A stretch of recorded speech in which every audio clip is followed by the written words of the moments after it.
প্রতিবন্ধী ছিল। কিন্তু খুব এই পাগুলো এরকম ছিল, এরকম লোক এখন বর্তমানে হাঁটতে পারবে আমাদের সৌন্দর্যের মতো ছিল ওর ইয়াটা, এরকম এরকম ইয়া। কি আপনার কাছে বিশ্বাস হয়? আলহামদুলিল্লাহ। তাই? জামাত পড়তে পারে নাই এখানে, ও বলছে নাকি কয় এখানে দেখে নামাজ পড়ে, এখানে বন্যা হয়েছে পানির জন্য কোথাও নামাজ পড়তে পারে না ও, কিন্তু ও ওখানে বলছে এখানে নামাজ পড়তে পারবে, ওখানে পানি উঠে ওদের কেরামতো দেখেছে। একদম ইয়া করছে আপনার। এই যে এইখানে আপনার যেমন হিজরি 1411 শুক্রবার ডেটে লিখছে, রবি ইসলামের 21 তারিখ লিখছে না। যেমন আমার দাদা জীবিত থাকা অবস্থায় উনি যে কয় তারিখ মৃত্যুবরণ করবে ওইটা সহ উনি লিপিবদ্ধ করছে এবং ইয়া করে গেছে। ওই আমার দাদা কয়েকজন মুরিদানকে যেমন সালামতি মাদ্রাসা আপনার গিয়াসুদ্দিন আমার হুজুরের নাম শুনছেন কিনা জানি না, ওনাকে ডেকে বলে দিছে মানে আপনার দাওয়াত এই তারিখে, এই তারিখ আমাদের ঘরে অনেক মানুষ আসবে, আমার জ্যাডাক থেকে বসছে, এরকম কয়েকজন বলে গেছে। আচ্ছা আচ্ছা, আসলে আউলিয়াদের কারামত, তো উনি জীবন দশায় ওনার এই বংশ পরিচয় লিখে গেছেন, তো চমৎকার। আর ওনার মৃত্যু দিবসটা বা উপাত হওয়ার সময়ক্ষণগুলোও উনি লিখে গেছেন, চমৎকার। বসন্ত বলে ওই বসন্তটা মনে করেন হেরা আমরা এই এরিয়াতে আসি, অন্য জায়গায় আসি, এইটাই কিছু মানে কবিরাজি করতো, ওগুলো মানে ফল পাইতো। তারপর আপনার ওই যে একটা ওই যে রক্ত যাইতো না, আচ্ছা দিয়া অশ্বরোগ বলে আর কি, উঠেরও ওষুধ দিত। তারপরে এমনি গাড়া বুয়া করতো ভালো। আচ্ছা আচ্ছা আচ্ছা, তাহলে আপনারা সবাই বিশ্বাস করেন? হ্যাঁ, এরা তো জানে না, ঠিক আছে। আর এই এখানে ওনার কিছু ইতিহাস লেখা আছে, হ্যাঁ? ও প্রতিবন্ধী ছিল, ওগুলো আমরা ছোট ছিলাম ওই সময়, এভাবে হাঁটতো, কিন্তু লাস্টে একেবারে হাঁটতে পারে নাই, ওই হুইল চেয়ার নিয়ে চলাফেরা করছে। ওয়াজ মসজিদ করতো, মানে বিভিন্ন মিলাদ করতো। মানে এই নাদরুজ্জামান খান হইলো লম্বা টুপি। লম্বা টুপি। আপনি কি জীবন দশা দেখছিলেন নাকি? দেখছিলেন? আপনি কি ওনাকে জীবিত দেখছিলেন? হ্যাঁ দেখছি জীবিত দেখছেন? দেখছি। মানে অনেক কেরামত আছে। কেরামত ওর এগুলা অন্য যারা উনি কি শিক্ষক? প্রাইমারি স্কুলের হেডমাস্টার ছিল, তাই? ও প্রতিবন্ধী ছিল। আচ্ছা, ও আবার ওই ইয়াতে কলকাতাতে লেখাপড়া করছে। এটা কোথায়? ওই কলকাতা, এটা কি? ও কলকাতা। হ্যাঁ, কলকাতা, এটা কোন মাদ্রাসা? দেওবন্দ মাদ্রাসাতে লেখাপড়া করছে। আচ্ছা আচ্ছা। তারপরে ও ওয়াজ মসজিদ করতো। হ্যাঁ। তারপরে এই লম্বা টুপিতে উনি কেমনে আসছে? চার টুপিতে কেমনে? এগুলো মনে করেন এগুলো তো বড় একটা সিলসিলা আছে ওই যে সাতকানিয়াতে, ওই সিলসিলার থেকে হয়েছে আর কি। তো উনি কি ওখানকার মুরিদ হয়েছিল নাকি? ওখানে মুড়ি হচ্ছে, ওখানে আবার খলিফার ওটা ডাকতে দিছে, খেলাফত দিছে। ওটা অসংখ্য ঘটনা আছে তাইলে, না? আচ্ছা আছে, যেখানে আছে তো সব জীবনে এখানে আছে। এই ওলি আল্লাহর বাংলাদেশ, এই শহীদ গাজীর বাংলাদেশ, রহম করুন আল্লাহ। আসসালামু আলাইকুম দর্শক, ধর্মীয় এবং দর্শন চ্যানেল থেকে আপনাদেরকে আমি নিয়ে আসছি আজকে চার টুপির রাজ্যে। আসলে চার টুপি মানে আপনারা তো অনেক জানেন, আমার অনেকগুলো কন্টেন্ট আছে আমার চ্যানেলে চার টুপি। আসলে চার টুপি যারা লম্বা একদম উপরে মাথায় ইয়ে থাকে, চান টুপি বলা হয়। আসলে যারা চান টুপি চোখে দেখেন না তারা আসলে বুঝবেন না, সেজন্য আমি আসলে প্র্যাকটিক্যালি দেখাইতে পারলে ভালো হইতো। যদিও আমার কাছে অনেকগুলো চান টুপি আছে, আমি গিফট পাইছি বিভিন্ন দরবার থেকে, কিন্তু এই মুহূর্তে আমার কাছে নাই। দর্শক, অসংখ্য ঘটনা কারামত। চলুন আমরা মূল মাজার অংশে চলে যাই। এটা হলো মাজার গেট। আমরা আছি এখন চন্দনাইশে, আমরা চন্দনাইশে আছি। এটা হলো চট্টগ্রাম জেলার চন্দনাইশ থানায়। তো চলুন আমার সঙ্গে থাকুন, ভিডিও দেখতে থাকুন, আমরা মূল মাজারে চলে যাবো।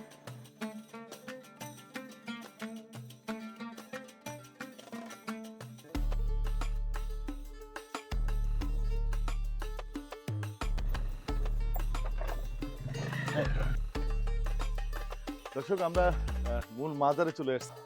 দর্শক, এখানে আসার পরে আমি শুরুতেই আপনাদেরকে দেখাই, ওনার মাজার কেন্দ্রিক তিনখানা আছে, মাদ্রাসা আছে। এগুলো একটু দেখাই, এই যে এগুলো দেখাই। পরবর্তীতে আবার আমি ভুলে যাইতে পারি, এই জন্য শুরুতেই আপনাদেরকে একটু দেখে নেই। এখানে এটা কি? এইটা কি? আচ্ছা, এখানে আমি ঠিকানাটা আপনাদেরকে দেখাই দিচ্ছি। চন্দনাইশ উপজেলা, হ্যাঁ। আচ্ছা, এটা হইলো চেয়ারম্যানের নেম প্লেট। তো দর্শক, আমরা মাজারের ভিতরে চলে যাই। চলুন আমরা মাজারের ভিতরে প্রবেশ করি। এই সেই মাজার, আমরা ভিতরে প্রবেশ করব। হ্যাঁ, এই সেই মাজার। তবে মাজারে ঢুকার মুখে নাম ঠিকানা তেমন কিছু পাইনি। নাম ঠিকানাগুলা আসলে কেন নাই, কি কারণে নাই সেটা আমরা জানি না। কারণ আমরা মাজার এলাকায় ভিতরে প্রবেশ করছি। এই সেই মাজার, এই সেই মাজার। তো চার টুপি পরে আসলে ওনার এই জীবনীটা তুলে ধরা দরকার ছিল আপনাদের মাঝে। আমি এটা আগেও বলছি। আমি একটু এই যে উপরে যেখানে মাজারটা, এই ভাতিজা, এই সামনের এই মাজারগুলা কার? এগুলা ওনার বংশধরের নাকি? হ্যাঁ, মানে এই সামনের মাজারগুলা ওনার বংশধরের। তুমি একটু আমাদেরকে সময় দাও, একটা মিনিট। আসসালামু আলাইকুম। তাহলে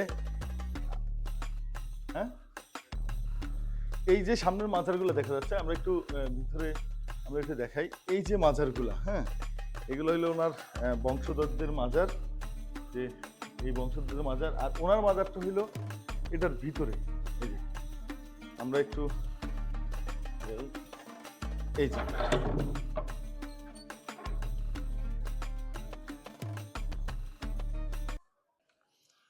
আমরা মূল মাজারে প্রবেশ করে ফেলেছি। আসলে আলোর স্বল্পতা আছে এখানে।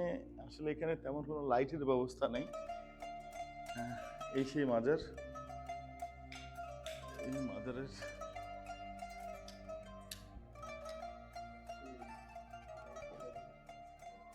এই সেই মাজার।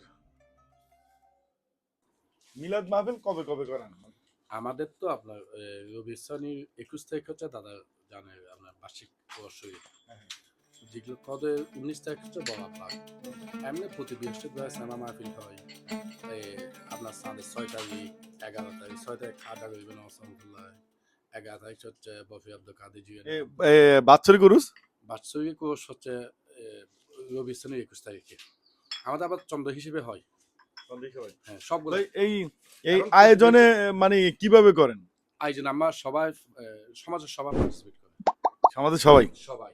এবং আমাদের এখানে যে সমাজ আমাদের প্রায় 400 ফ্যামিলির মতো, তো সবাই হচ্ছে আমাদের তৈরি করতে অনুসারে মোটামুটি সবাই পার্টিসিপেট করবে। তাহলে মোটামুটি জমজমাট থাকে। জমজমাট থাকে। তাহলে কততম উরুস চলে ওনার? ওনার এখন প্রায় 33 91-এ হয়েছে। আচ্ছা, উনি দেওবন্ধ থেকে পড়াশোনা করছেন। যেটা এটা কিন্তু আপনার খুব পরিচিত পাইছিল দেশবর্গটা। এটা এটা ইয়া করছিল সোহেল ফখরুদ্দিন। সোহেল ফখরুদ্দিন ভাইকে চিনেন আপনি? না। উনি ইতিহাস চর্চা কেন্দ্রের সভাপতি। আচ্ছা, চট্টগ্রামে। এটা এবং ওনার প্রচুর লেখা বই কিতাব আছে, দাদা জানে। আচ্ছা, যেমন এগুলো ওনার লিখে, এগুলো হচ্ছে ওনার লিখে, মানে এই গানগুলা। এগুলো আমরা সিনেমা মাহফিলে গিয়ে করি।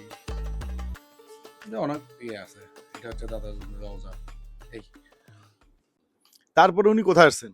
উনি বাংলাদেশে। বাংলাদেশে তো আসছেন, মানে কোথায় চাকরি নিয়েছিলেন? হ্যাঁ হ্যাঁ, ওনার প্রতিষ্ঠিত এখানে আপনার বাঞ্জি সরকারি প্রাথমিক বিদ্যালয় আছে, উনি নিজেই প্রতিষ্ঠা করছে এবং নিজেই ওইখানকার প্রতিষ্ঠাতা প্রধান শিক্ষক ছিলেন, প্লাস কবিরাজ ডাক্তার ছিলেন। পরক্ষণে গিয়ে এটা আপনার মৌলানা মনিরুজ্জামান ইসলামাদের মাধ্যমে গভর্নমেন্ট হয়েছে। উনি কবিরাজি যেই চিকিৎসাটা করতেন, এটা উনি কিভাবে পাইছেন বা কিভাবে শিখছেন? ওনার সার্টিফিকেট ছিল। এগুলোর উপরে কি উনি পড়াশোনা করছিলেন? তাই? আচ্ছা, উনি যে মানে পীর হইছেন, এটা কিভাবে আপনারা বুঝছে বা মানুষ বুঝছে? এটা মূলত আপনার ইয়ার মাধ্যমে ওনার পিসাবের থেকে পাইছিল, আমরা যেটা শুনছিলাম। এটা অনেক আগে আপনার দাদা যান মনে হয় হয়তো বা 50-র দিকে খেলাফত পাইছে। মানে তার মানে জাহাঙ্গীরা দরবার শরীফ থেকেই উনি খেলাফত পায়। জাহাঙ্গীর দরবার শরীফ খলিফা হচ্ছে না গাটিডাঙ্গা দরবার শরীফ, আজকে যা শরীফ ওইখানেও চলতেছে, মির্জাখিল দরবার শরীফও চলতেছে। ওনার থেকেই মানে দাদা জানে যে এটা যার থেকে পাইছে, উনি হচ্ছে দরবার শরীফের খলিফা, ওনার থেকে পাইছে কি দাদা। ও আচ্ছা, মানে আমার বাবা ফি ভাই থেকে পাইছে। দর্শক, আমি আসলে কথা বলছিলাম যে ওনার এই বংশধর, যে আসলে এই মাজারের এই দরবারের আসলে যে আউলিয়ার কথা আপনাদেরকে বলতেছি, ওনারই নাতি হয়। আপনি তো নাতি নাকি? নাতি হয়। নাতির ঘরে বসে আছি। এই যে আমাদের আরেক ভাই বৈশা বৈশা চা খাচ্ছে নাতির ঘরে, আর গল্প করতেছি আমরা। আসলে একজন মানুষ যখন ধর্মীয়ভাবে মানে আল্লাহর প্রেমে মগ্ন হয়ে যায়, অথবা অলৌকিকভাবে আধ্যাত্মিকভাবেই আসলে ধরা দেয়, মানুষের জীবনে ধরা দেয় এমন কিছু কারামত আধ্যাত্মিকতা ধরা দেয় যেগুলোর জন্য ওনারা মানুষের মাঝে বিভিন্ন আধ্যাত্মিকতা কারামত প্রকাশ করতে পারেন। সেটা একদম আল্লাহ প্রদত্ত, কারণ আল্লাহ ছাড়া ঠিক আছে এটা সম্ভব নয়। আল্লাহ ওনাদের ভিতরে এমন কিছু নিয়ামত এমন কিছু দিয়ে দেন, তো সেগুলোর কারণেই ওনাদের পরিচিতি হয় এবং পীর আউলিয়া হিসেবে পরিচিতি পায়। এখানে একটা লেখা আছে, আমরা একটু যদি পড়ি, সামনে আসি। এই যে আশেক এলাহি কামেল মুর্শিদ মম নাহি পাই তব সম গুণে জ্ঞানে অলিদের সেরা দেখি শত কারামত মুগ্ধ মোরা শিষ্য যত তব নামে হই আত্মহারা ভক্তি শ্রদ্ধা বিনে মোরা হইয়াছি দিশাহারা কর ক্ষমা তুমি দয়াবান তব দয়া যদি পাই হাতে আসমান লই জয় গান গাহিব মুরিদান। আশিকে এলাহি নামে আসলে এটা লেখা। এটা কারা লিখছে আসলে? মূলত এই লেখাটা কাদের লেখা এটা তথ্যটা আপনাদের মাঝে দিতে পারতেছি না। তো এখানে যখন আমি ভিতরে প্রবেশ করব, মানে মেইন রাস্তা থেকে আসলে, তখনই ওনার কিছু তথ্য ওখানে দেওয়া ছিল এবং ওখানে লোকজনের সাথে যখন আমি কথা বলি আসলে খুব অবাক হয়েছি যে উনি অরিজিনালি একদম একজন পঙ্গু লোক ছিলেন। হ্যাঁ, পঙ্গু লোক ছিলেন। আমি কথা বলতে বলতে একটু গেটটা বন্ধ করে দিই, কারণ নিজ দায়িত্বে যখন খুলছি নিজ দায়িত্বে বন্ধ করে দিই, কোনো কারণে কোনো কিছু অপেন থাকলে আবার ক্ষতি হবে, হইতে পারে। যাক, আল্লাহ ভরসা। তো যেটা বলতেছিলাম, তো এখানে প্রবেশ করার আগে, এই মাজারে আসার আগে যে সাধারণ মানুষের সাথে কথা বলছি, সবাই এমন চমৎকার তথ্য দিচ্ছেন আসলে শুনে খুব অবাক হয়েছি।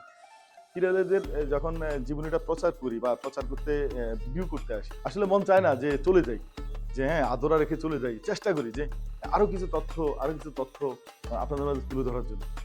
তো আসলে সেই চেষ্টা থেকে আমি এখানে আসার পরেও কিন্তু আমি কন্টেন্টটা বানাচ্ছি, ভিডিওটা করতেছি। আমি পরবর্তীতে আসলে আরো মানে তথ্য সহকারে আপনাদের মাঝে আমি তুলে ধরবো আশা করতেছি। দর্শক ভালো থাকেন, সুস্থ থাকেন, ইমানের সহিত থাকেন। যাওয়ার বেলা সেই কমন কথাই বলে যাই, আপনার ইমানের দায়িত্ব আপনার ইমানের হেফাজত আপনাকেই করতে হবে।